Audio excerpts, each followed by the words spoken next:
हम कहते हैं ना कि औरत घर की इज्जत होती है, तो उसी इज्जत को हम इज्जत देना भूल क्यों जाते हैं?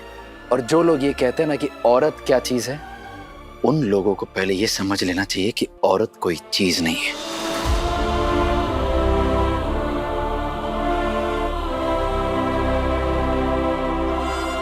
अगर इस घर के बड़े हम बेटों के बाहर जाके काम करने से परेशान नहीं है और हमारे अचीवमेंट्स को लेकर प्राउड फील करते हैं, तो यही सेम ट्रीटमेंट घर की बहुओं को क्यों नहीं मिल सकती है?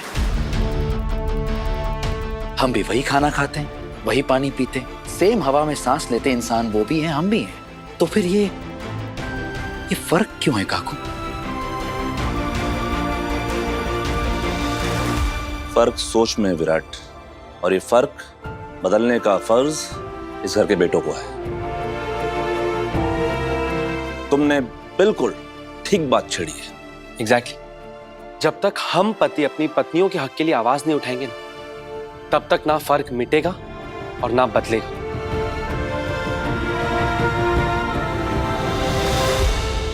हाँ, बदलो, सब कुछ बदल दो। इस घर के बेटों को अपनी पत्नियों को बाहर काम करते देखना है और अपनी माओ को, बुजुर्गों को इस उम्र में घर में रसोई में काम करते नहीं। मैं अपने घुटनों के दर्द के साथ पूरे घर में झाड़ू लगाऊंगी। ये अश्विनी एक पैर पर खड़ी रहेगी ताकि जब सही घर पर आए तो उसे एक प्याली चाय पिलाए और पूछे, सही बाड़ा, तुझे कुछ चाहिए? मानसी अपनी पत्र लेखा के लिए खाना गरम करेगी और सोनाली, करिश्मा जब थकी बाकी घर पर आएगी तो उसके पैर दबाएगी। हाँ, मैं तेरे पाँव दबाऊंगी। हाँ जी, गला नेक मान ना दबा दूं। और वही नहीं, हम ये सब करेंगे अभी। विराट घर के सभी बेटों को खराब करने की कोशिश में लगा हुआ है। तुम टेंशन मत लो, ऐसा कुछ भी नहीं होगा। ऐसा क्यों नहीं होगा ओमी काका? हम ये थोड़ी ना कह रहे कि अब से घर का काम सारे घर के बड़े करेंगे। अगर घर की बहुएं बाहर जाएंगी, अपना करियर बनाएंगी, उसका मतलब ये थोड़ी ना कि वो घर का काम नहीं करेंगी। बिल्कुल करेंगी, लेकिन वो तब करेंगी जब उनके कामों में हाथ बटाएंगे। जब वो बिजी होंगी तब हम काम करेंगे, और जब हम बिजी होंगे तब वो काम करेंगी। जब मियाँ और बीवी बाहर की दुनिया में कंधे से कंधा मिलाकर काम कर सकते हैं, तो घर के कामों में एक दूसरे का हाथ बटा के काम क्यों नहीं कर सकते? बिल्कुल, मैंने भी नोटिस किया है कि सुबह से लेकर रात तक पत्रलेखा कैसे सिर्फ और सिर्फ घर के कामों में बिजी रहती है। अक्सर सोचता हूं कि इससे पूछूं कि पत्रलेखा, तुम्हें कोई हेल्प तो नहीं चाहिए, लेकिन इस घर का सिस्टम ही ऐसा है कि कभी पूछ नहीं पाया। एंड आई एम श्योर अगर मैं उससे पूछूं कि उसे मेरी हेल्प चाहिए तो वो मेरी हेल्प नहीं लेगी। लेकिन क्यों वो अकेले ही घर की सारी जिम्मेदारी उठाए, मेरे होते हुए भी? आज सम्राट मुझे सबके सामने सपोर्ट कैसे कर रहा है? किसी दिन अगर सई को जल्दी जाना हुआ या हॉस्पिटल से वो देर से आती है, तो इसके हिस्से का काम मैं क्यों नहीं कर सकता? मैं कर सकता हूं काकू, करना भी चाहिए और मैं करूंगा। आगे से मैं और मोहित भी इस घर के कामों में हाथ बटाना चाहेंगे। मैं तो वैसे भी घर आ जाते माँ के सामान नहीं आता हूँ। कभी अगर जरूरत पड़ी तो आप सब लोगों की हाथ भी बटा सकता हूँ। खंडोबा, खंडोबा, इस घर में तो उल्टी गंगा ही बह रही है। एक लड़की को काम करने से मना क्या कर दिया, या तो पूरी फौज ही खड़ी हो गई है। ये गंगा उल्टी नहीं, अब सीधी बहेगी।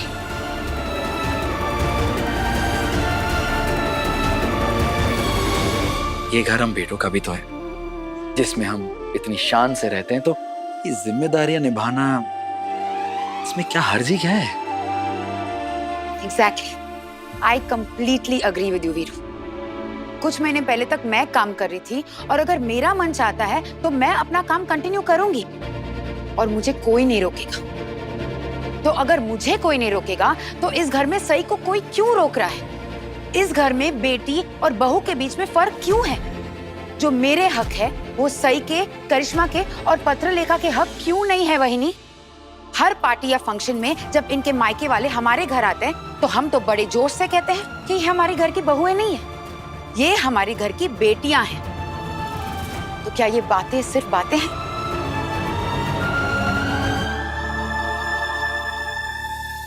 क्या इन बातों की कोई मायने नहीं है वहीनी? और हाँ, एक और चीज, अभी तो राजीव हमारे घर में रह रहा है, तो कल क्या आप लोग राजीव को भी काम करने से रोकोगे? एग्जैक्टली। जैसे कि मैं घर के बाहर तो काम करूंगा ही, लेकिन यहाँ के रोजमर्रा के कामों में भी हाथ बटाना चाहता हूँ। मस्त मस्त। ये सारी क्रांति आप लोगों ने उस दिन क्यों नहीं दिखाई जब मैंने सही के सामने शर्त रखी थी? और एक बात बताओ, क्या सिर्फ सही के सामने शर्त रखना इतना ही किया मैंने? मेरी बाकी चीजों पर ध्यान नहीं गया किसी का? मैंने इसे इतना मान दिया, इस घर की बड़ी बहू माना, अपने बाद इसे अपना उत्तराधिकारी घोषित किया, इस पर ध्यान नहीं गया किसी का? मेरा यकीन कीजिए काकू, मैंने सपने में भी नहीं सोचा था कि आप मुझे इतना मान सम्मान और प्यार देंगी। आपको अंदाजा भी नहीं है काकू कि आपसे ये बात छुपाकर मैं कितना गिल्टी फील कर रही थी, कितनी परेशान थी। परेशान थी ना, तो फिर पहले सच क्यों नहीं बोला? मुंह में दही जमा कर क्यों बैठी थी? पहले क्यों नहीं बताया? क्योंकि मैं खुद को विराट सर से अलग नहीं मानती। मैं और विराट सर एक ही है। मैं विराट सर से बहुत प्यार करती हूँ काकू, और हमने शादी के फेरे लेते हुए एक दूसरे से वचन दिया था कि हम एक दूसरे का हमेशा साथ देंगे।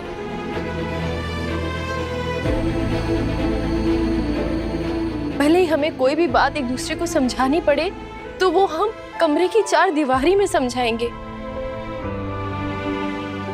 अब मैं वो पहले वाली सही नहीं रही काकू, अब मैं सही विराट जवान बन गई हूँ।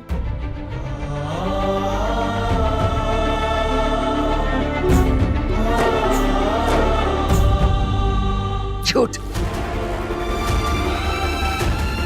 तू फिर झूठ बोल रही है। तू अभी भी वही सही है जिसे मुझे गुस्सा दिलाने में, निराश करने में मजा आता है। इस घर की परंपराओं को बदलने में मजा आता है। काकू मेरा यकीन करिए, मैं वो सही बनना चाहती हूँ जैसे आप मुझे देखती हैं। मैं इस घर को संभालना चाहती हूँ, मैं इस घर की जिम्मेदारियां उठाना चाहती हूँ, लेकिन मैं इस सब से कुछ ज्यादा भी करना चाहती हूँ। मैं इस घर की बड़ी बहू, आपकी उत्तराधिकारी के साथ साथ एक सफल डॉक्टर भी बन सकती हूँ।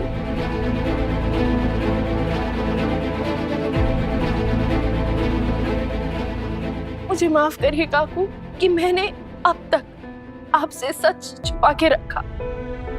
मैंने आपको सच नहीं बताया तब जब आप मुझे इतना मान सम्मान दे रही थी, तब जब आप मुझे इतना प्यार दे रही थी। लेकिन काकू मुझे इस बात का भी दुख है कि आपने मुझे वो मान सम्मान प्यार इसीलिए दिया क्योंकि मैं इस घर की बड़ी बहू हूँ जो आगे चल के इस घर को संभालेगी। और अगर आपने मुझे अपना उत्तराधिकारी इसलिए चुना क्योंकि आपने ये सोचा कि मैं अपनी पढ़ाई, अपनी इंटर्नशिप छोड़ दूंगी, तो काकू आप खुद सोचिए ना, क्या ये सोच सही है? तुम मुझ में गलतियां निकाल रही है? नहीं काकू, मेरे कहने का वो मतलब नहीं था। फिर भी अगर आपको ऐसा लगा तो आई एम सॉरी। आपकी नजरों में मेरी जो तस्वीर थी उसे बदलने के लिए मैं सच में आपसे माफी मांग रही हूँ काकू, लेकिन हकीकत यही है कि मैं वो नहीं बन सकती जो आप मुझे बनाना चाहती हैं। आपने मुझे इतना प्यार मान सम्मान दिया, मैं फिर से वो सम्मान कमाना चाहती हूँ काकू।